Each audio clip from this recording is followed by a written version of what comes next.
En medio de la oscuridad, cuando todo parecía perdido, comenzó a desarrollarse una historia inesperada. Un hombre corriente que se consideraba a sí mismo pequeño e insignificante, fue elegido para liderar una revolución que cambiaría el destino de su pueblo. Pero, ¿cómo alguien tan sencillo pudo ser llamado para una misión tan grandiosa? Prepárate para conocer el impresionante viaje de Gedeón, un ejemplo de cómo la verdadera fuerza no reside en el poder humano, sino en la confianza en Dios. Antes de continuar, deja un like y suscríbete al canal para conocer más historias increíbles de la Biblia. La opresión de los madianitas dominaba a Israel. Durante años, este cruel pueblo arrasó las cosechas, robó el ganado y sembró el terror. Los israelitas, sobrecogidos por el miedo, huían a cuevas en las montañas, incapaces de reaccionar. Cada nuevo ciclo de destrucción dejaba al pueblo más débil y desanimado.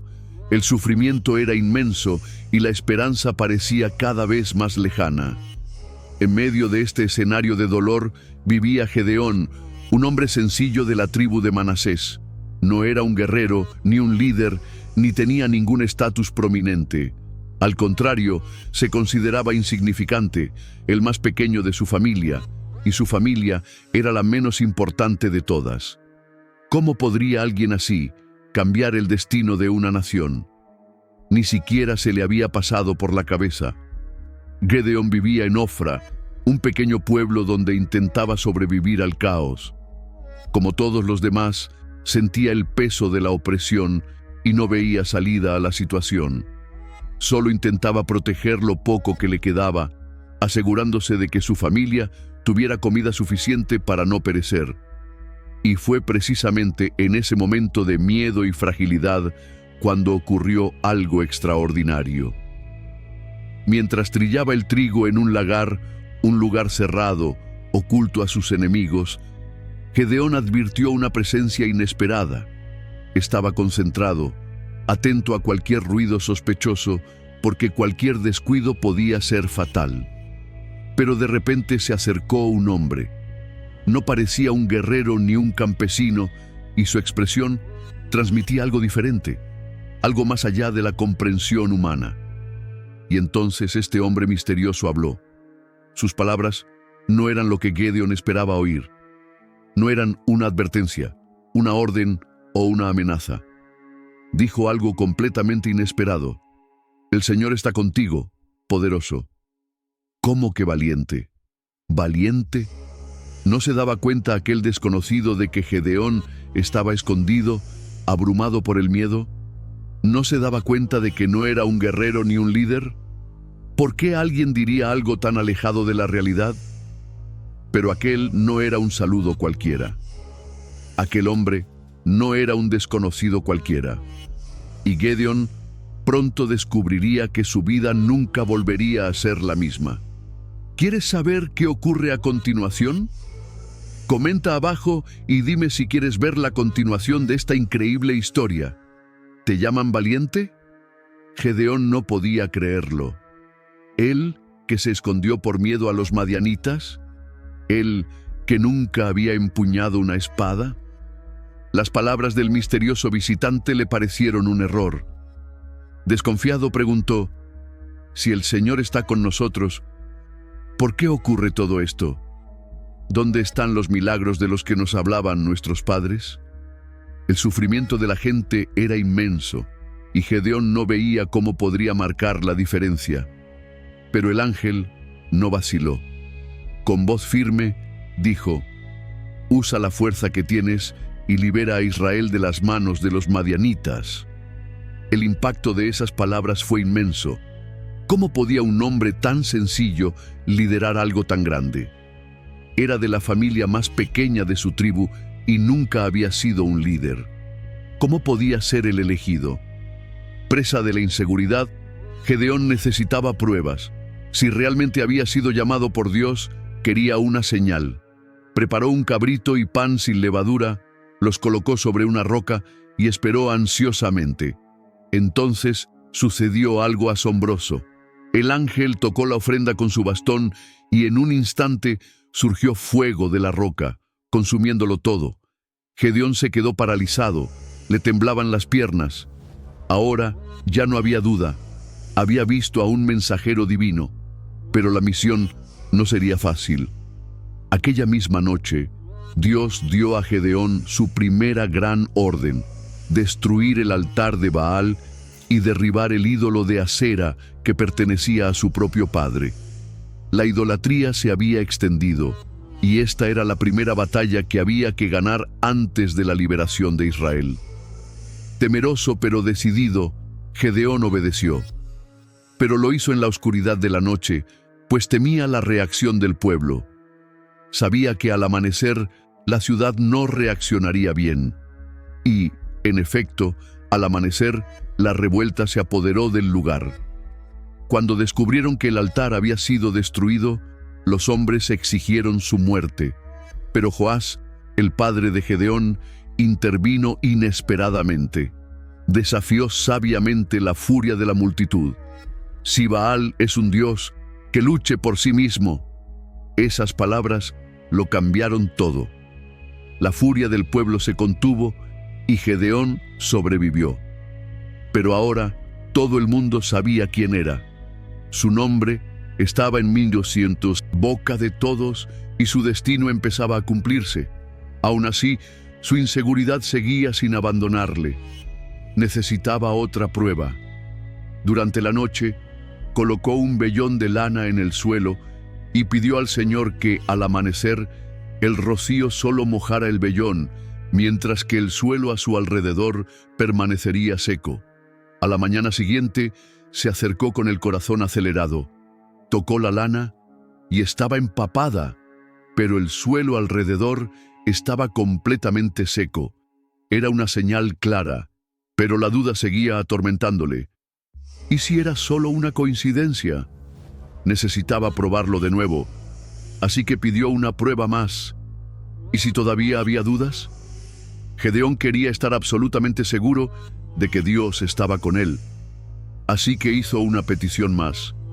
Esta vez, quería que el vellón de lana permaneciera seco mientras el suelo a su alrededor estaba cubierto por el rocío de la mañana. A la mañana siguiente, con el corazón acelerado, fue a comprobarlo. El suelo estaba húmedo, cubierto de gotas de rocío, pero la lana estaba completamente seca. Ninguna explicación lógica podía justificarlo. Era toda la confirmación que necesitaba. Dios le había elegido para una misión imposible: liberar a Israel de los madianitas. Ahora, con fe renovada, Gedeón reunió un gran ejército. Hombres de diferentes tribus se presentaron, dispuestos a luchar contra el enemigo que los había oprimido durante tanto tiempo. El campamento de soldados creció y el número de guerreros trajo una sensación de seguridad. El miedo empezó a dar paso a la esperanza. Al ver a los miles de hombres listos para la batalla, Gedeón sintió confianza por primera vez. Ya no era un simple campesino. Con un ejército de 32,000 soldados, las posibilidades de victoria parecían reales. Tal vez realmente podría llevar a su pueblo a la libertad. Pero entonces ocurrió algo inesperado. Dios lo llamó y le dio una orden difícil de entender. Hay demasiados soldados. ¿Qué quería decir? ¿No era mejor tener un ejército numeroso para enfrentarse a los madianitas? Pero el Señor tenía un propósito claro. No quería que Israel atribuyera su victoria a su propia fuerza. El pueblo necesitaba reconocer que la salvación vendría exclusivamente de Él. Aunque no lo entendía del todo, Gedeón obedeció. Reunió a sus soldados y anunció: el que tenga miedo, que se vaya. Lo que sucedió a continuación fue aterrador. Poco a poco, los hombres comenzaron a marcharse. Primero unos pocos, luego docenas, cientos, miles. Cuando el polvo se asentó, 22,000 se habían ido. Solo quedaban 10,000.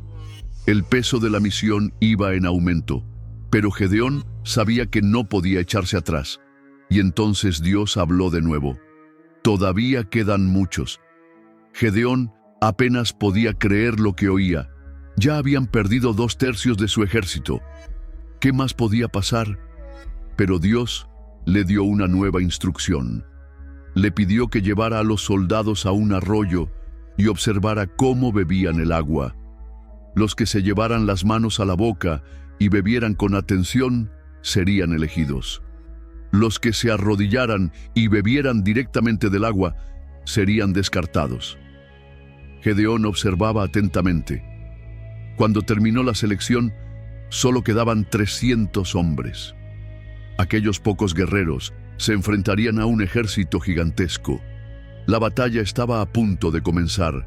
300 hombres contra un ejército incontable. No tenía sentido, era imposible para cualquier lógica humana. Pero eso era exactamente lo que Dios quería. Gedeón sabía que, humanamente hablando, esta batalla estaba perdida. Pero la promesa de Dios era clara. Entregaría a los madianitas en manos de Israel. Y para que eso sucediera, Gedeón tenía que seguir las instrucciones de Dios al pie de la letra. Pero en lugar de armas poderosas, espadas afiladas o lanzas robustas, el Señor reveló una estrategia totalmente inesperada. Cada hombre debía llevar una trompeta, una antorcha escondida dentro de una vasija de hierro, y, en el momento oportuno, romper la vasija, encender la antorcha y tocar la trompeta con fuerza. Nada de ataques directos, sin combate cuerpo a cuerpo, solo un sonido atronador y luces cortando la oscuridad. Para cualquier comandante, este plan parecía una locura, pero Gedeón confiaba. Incluso sin entenderlo del todo, sus hombres estaban dispuestos a obedecer. En plena noche, los 300 guerreros se desplegaron alrededor del campamento enemigo. El silencio era pesado, cada paso cargado de tensión. Los madianitas dormían plácidamente, sin saber lo que estaba a punto de suceder. Y entonces llegó el momento. Con una sola orden de Gedeón, el sonido de las trompetas estalló en las montañas. Las antorchas se encendieron de repente, iluminando la oscuridad. Las vasijas de hierro se hicieron añicos, generando un estruendo aterrador. El campamento enemigo se llenó de caos. Los madianitas se despertaron presas del pánico, sin comprender lo que estaba ocurriendo. Confundidos, comenzaron a atacarse unos a otros, pensando que estaban siendo rodeados por un inmenso ejército. Lo que antes había sido una fuerza imbatible, ahora se desmoronaba ante el miedo. El ejército madianita se estaba destruyendo a sí mismo. Incapaces de distinguir entre amigos y enemigos, se volvieron unos contra otros en una frenética batalla de pura desesperación. Y los 300 hombres de Gedeón ni siquiera tuvieron que luchar. La promesa de Dios se cumplió de manera impresionante, pero aún no había terminado. Incluso con la victoria asegurada, muchos madianitas huyeron, incluidos sus líderes, Seba y Salmuna. Y Gedeón sabía que mientras ellos siguieran vivos, Israel seguía en peligro. Así que, aunque estaban cansados después de la batalla, Gedeón y sus hombres salieron en su persecución. No descansarían hasta que la misión estuviera completamente terminada. La batalla estaba ganada, pero la guerra aún no había terminado. La persecución fue ardua, y Gedeón sabía que mientras Seba y Salmuna siguieran vivos, la amenaza persistiría.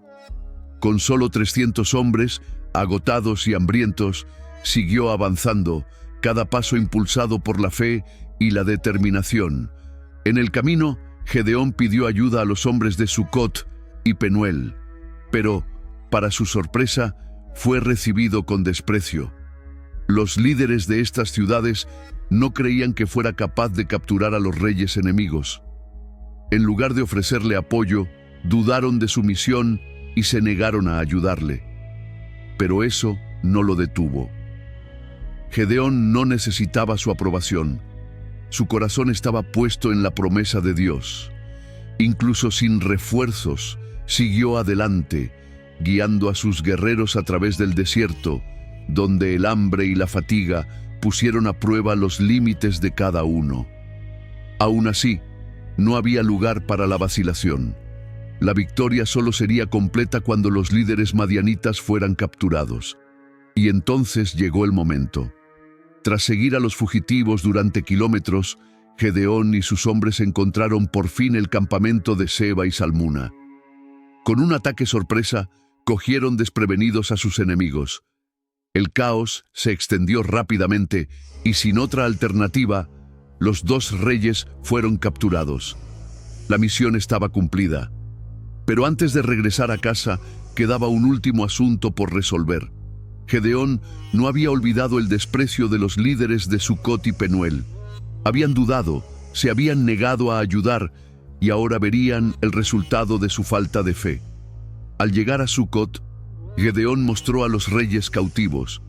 «Aquí están Seba y Salmuna», declaró. «Vosotros dudabais, pero Dios ha entregado a los enemigos de Israel en nuestras manos». Aquellas palabras resonaron con fuerza. Los que antes se habían reído de él, ahora estaban ante la prueba viviente de su victoria. Finalmente, Gedeón regresó a su pueblo. Israel era libre y la opresión de los madianitas había llegado a su fin. El alivio se apoderó de la nación. La alegría era inmensa. Durante tanto tiempo habían vivido bajo el yugo del miedo, pero ahora por fin estaban en paz. La multitud comenzó a reunirse en torno a Gedeón. Murmullos de gratitud resonaban en el aire, pero algo inesperado comenzó a surgir entre la gente. No solo querían dar las gracias, querían algo más. ¿Qué era?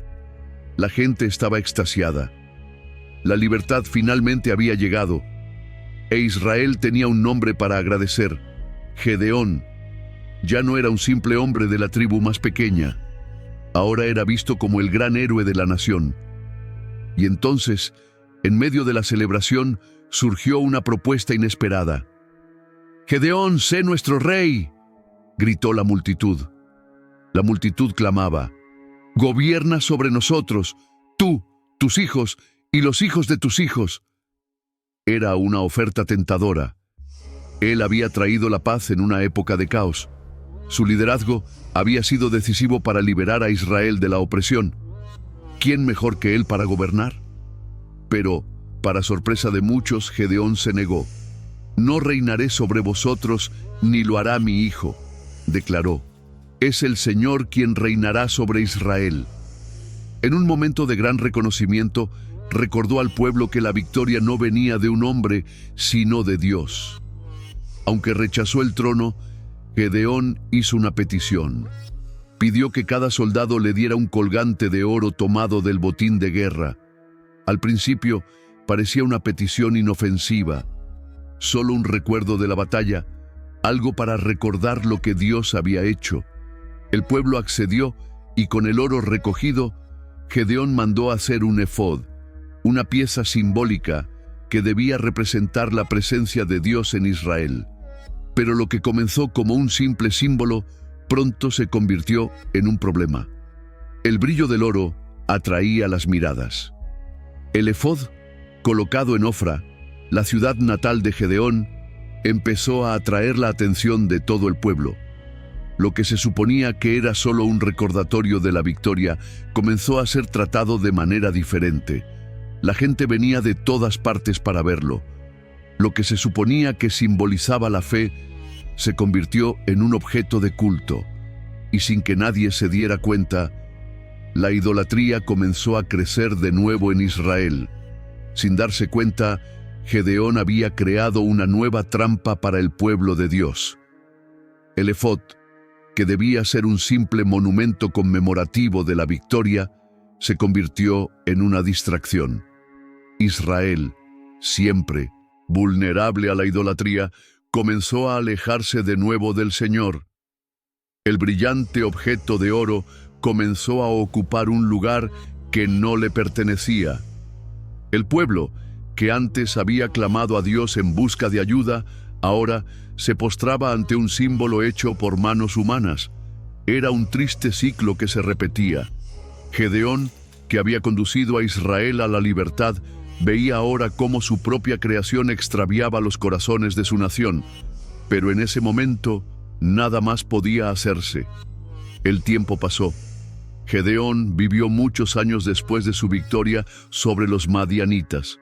Durante este tiempo, Israel experimentó una paz que no había conocido en mucho tiempo.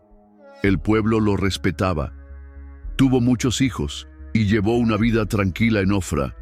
La historia lo reconoció como uno de los mejores jueces que Israel había tenido, pero nadie vive para siempre.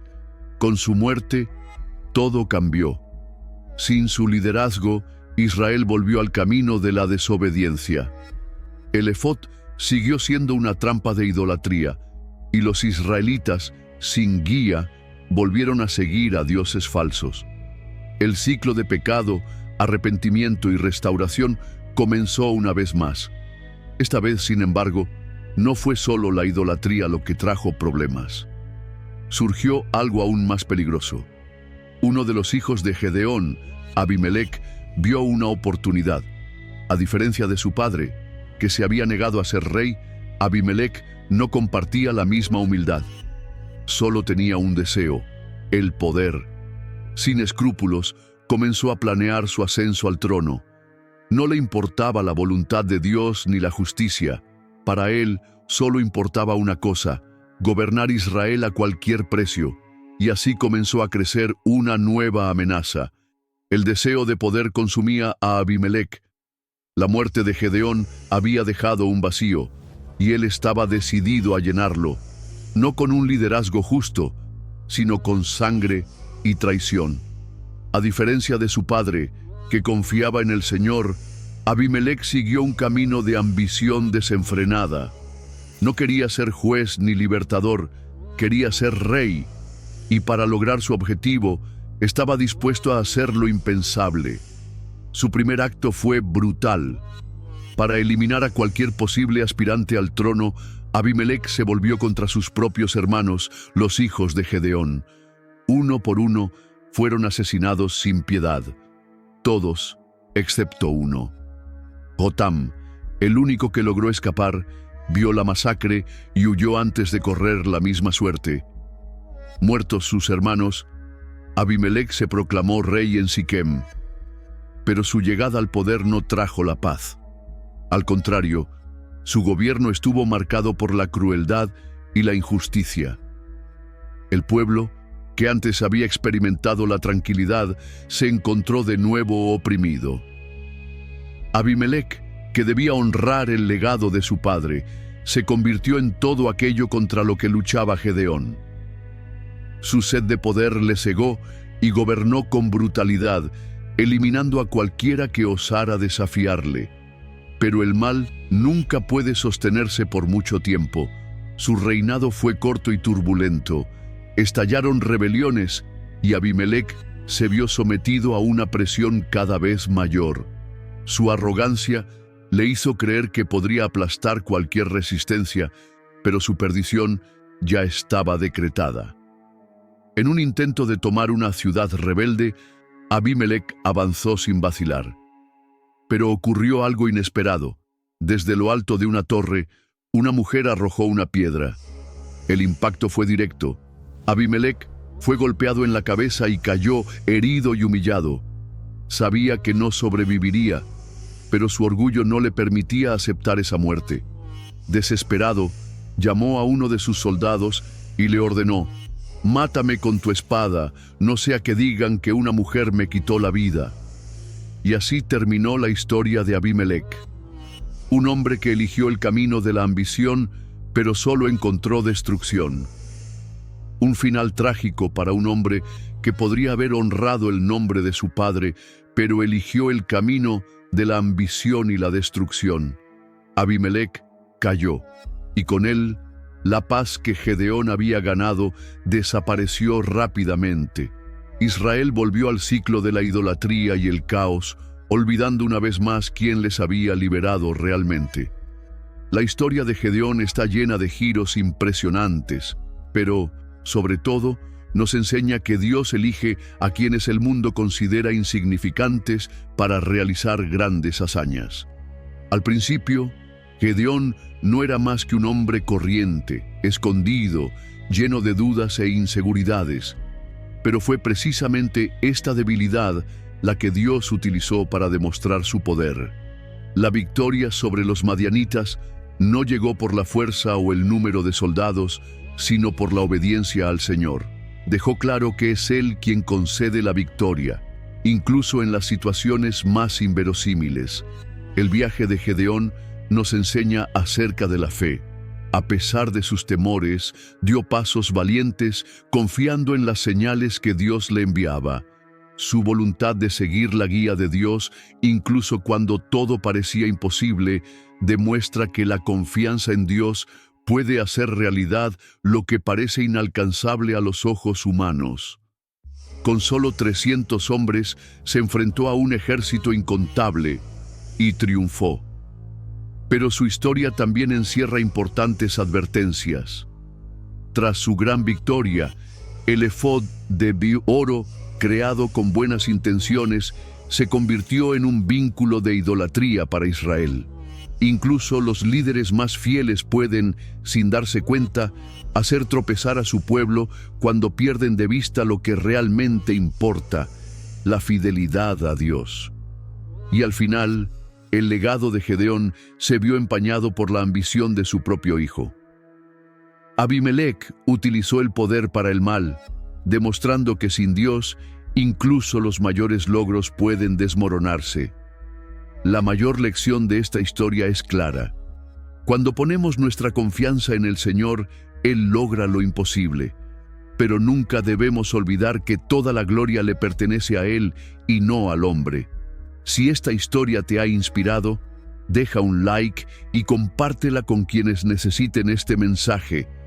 Y por supuesto, suscríbete al canal para no perderte más contenido como este. Juntos, exploremos poderosas lecciones de la Biblia